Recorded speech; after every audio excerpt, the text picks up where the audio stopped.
Hey everyone, and welcome to this explainer. I want you to start by doing me a quick favor. Grab your wallet for a second. Go ahead, pull out a physical dollar bill if you've got one on hand.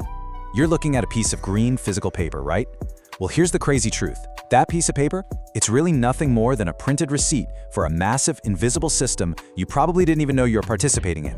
Today, we're going to uncover the invisible architecture of the American dollar and how this unseen framework shapes absolutely everything in our lives. Look at that number, over 20 trillion. That's the estimated amount of US dollars currently in existence today. I mean, it's a staggering, almost incomprehensible figure to try and wrap your head around. But if you actually tried to take all of those dollars and stack them up as physical cash, you'd run into a very strange, very modern problem. And here's exactly why. You see, we all kind of grow up with this mental image of a giant government printing press working overtime, literally stamping out our wealth, but that's a total myth. In reality, only about 10% of all US dollars exist as physical currency. You know, the coins and paper clinking in our pockets and cash registers. The other roughly 90%, it's entirely digital. It lives absolutely nowhere but on computer servers. Okay, let's dive into this. Section 1, the myth of paper money. Let's start peeling back the layers. The absolutely crucial starting point here is understanding what kind of money we actually use today. The US dollar is what's known as a fiat currency. That simply means it's money established as legal tender purely by government decree. It is completely unbacked by a physical commodity like gold locked away in some vault or heavy silver bars. Its value doesn't come from shiny metal. It comes purely from an invisible, systemic agreement between all of us. So, practically speaking, most money is not printed. It's actually typed. Modern American money is literally created when banks and central authorities sit at a keyboard and just type zeros onto a screen. It acts almost exactly like a piece of invisible software running quietly in the background of our everyday lives, dictating who gets to buy a house, who builds a business, and who goes to college. Section 2, the dollar's invisible plumbing. Let's look at how this digital ecosystem actually operates.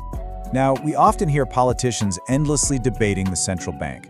But if we look at it completely objectively as a pure economic mechanism, the Federal Reserve doesn't just print money, it orchestrates a digital ecosystem.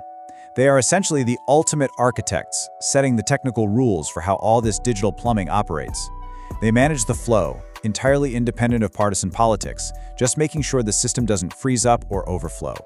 Let's walk through a real-world example of how this plumbing works, right down your street. Imagine you walk into your local commercial bank in Ohio and deposit $1,000. Okay, step 1, the bank takes your deposit. Step 2, by law, they are only required to hold a small fraction of that money in reserve. Which leads us to step 3, the bank turns right around and lends the rest out to your neighbor who, say, needs to buy a used car. And this brilliantly illustrates the magic of the system. Through this systemic mechanism, which is called fractional reserve lending, you can check your banking app and see your full $1,000 sitting there.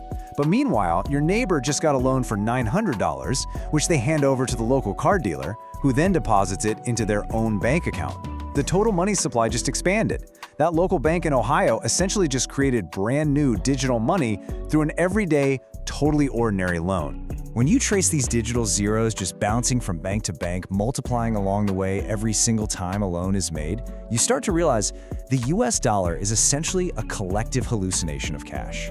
We all just got together and agreed to pretend it's completely real. It's kind of like daylight saving time, right? We all uniformly agree to shift our clocks on a random Sunday just so society keeps functioning. Only, this is a hallucination with much, much higher stakes. Section 3, the psychology of value. Let's talk about why these digital zeros actually matter to us. Now, what's really interesting about this slide is the sheer absurdity of it all. Why does a digital zero sitting on a bank screen have the raw power to put food on our table, or conversely, cause us to lose our homes? Consider this stark contrast. On one side, 17 cents. That is the actual intrinsic material cost of the cotton and linen blend used by the government to physically manufacture a $100 bill. On the other side is the immense psychological purchasing power of $100 in the US market. Just think about that for a second. 17 cents of fancy fabric somehow buys you a week's worth of groceries. The reason that little piece of fabric has value relies entirely on a few key pillars of belief. First up is the government mandate. The absolute strongest enforcer of this entire illusion is simply that you are required by law to pay your US taxes in dollars. You can't pay the IRS in chickens or crypto or gold bars. That creates immediate, massive demand. Second is institutional trust. We implicitly believe our banks are going to honor our digital balances when we swipe our debit cards. And third is collective agreement. I accept your dollars for my old couch because I am absolutely certain the coffee shop will accept my dollars for a latte tomorrow morning. Which brings us to a wildly counterintuitive insight. You always hear that famous phrase, the dollar is backed by the full faith and credit of the United States. But the silent, equally important second half of that equation is, and your belief in it. Trust, rather than any physical asset holding intrinsic value, is the true foundational bedrock of the entire American economy. Section 4. The architecture of trust. How does this unwavering consensus actually hold up? Watching this evolve chronologically tells a pretty fascinating story. Back in 1913, the Federal Reserve was created to try and stabilize the nation's financial plumbing. But jump ahead to 1971, and you see the truly pivotal moment. The US officially ends the gold standard. That single action completely severed the dollar's final link to any physical commodity. From 1971 to today, we've transitioned totally into an era of digital domination, relying purely on psychological confidence to keep the great economic machine running.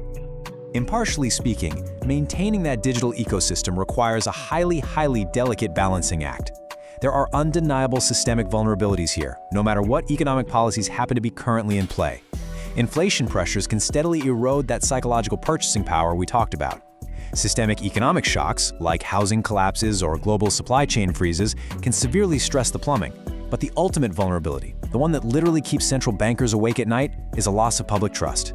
So the crucial point to take away from all of this is exactly this. The ultimate currency is trust. The American dollar's invisible architecture is arguably the most powerful and robust economic software ever deployed in human history. But its true power relies entirely on us.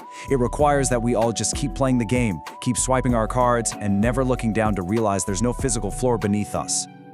So, if the physical money in your wallet is really little more than a receipt, and the trillions of dollars running our everyday lives are ultimately just a highly successful shared psychological illusion, what happens the day we wake up and simply stop believing in it?